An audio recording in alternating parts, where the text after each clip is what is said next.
when we use motivational interviewing, it's really to help the individual who is the parent or the guardian in the situation identify and strengthen their internal motivation to change a behavior.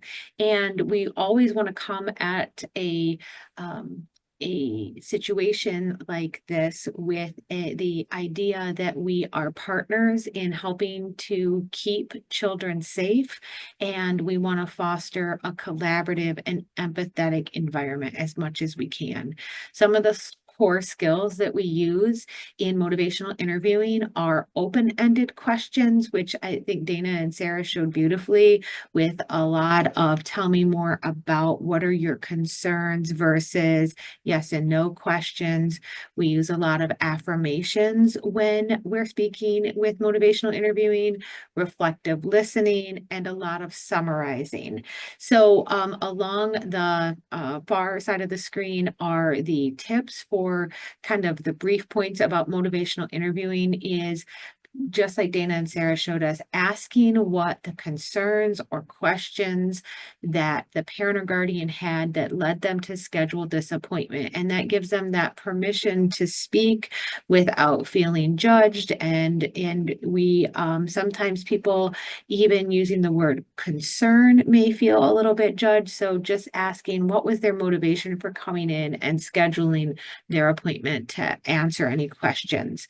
Again, we talked about nurses being a very trusted profession, and we want to make sure that we offer our knowledge and we don't push our knowledge on people. Some people are incredibly educated about vaccines and they might not we don't want to make sure, I guess we don't want to lecture at them. So we want to be very careful about saying, this is what I know as a nurse. Can I share some of this information with you? Giving them permission to say yes or no to that. And assessing what they know and what their questions may be. And through all of that, really assisting them in making a decision. And if they're not sure, to help provide them with resources that are appropriate for them. And I think we're very familiar with CDC and WHO and American Academy of Pediatrics websites, but those can be incredibly overwhelming for the average person. So chop.edu is an incredible website that really brings it down to a level where a parent can ask their questions in a way that helps remove some of that knowledge barriers that sometimes exist in medical conversations. What's also great about CHOP is that they have games where the kids can actually engage and involve to help make some of those decisions as well. So if you have a child who's a teenager trying to help support some of that autonomy as we think about normal growth and development. And then arrange for whatever the follow-up is that the parent chooses to do, whether that's get a vaccination waiver, set up the appointment with the health department, but help them utilize those resources. And with anything in motivational interviewing, we want to remember to talk less and listen more. So that's the 80-20 rule with motivational interviewing, is let them speak and we're advising. So we always want to come at what is called a crucial conversation with an understanding that we all want to keep the child as safe as possible. We are there to do best by the child.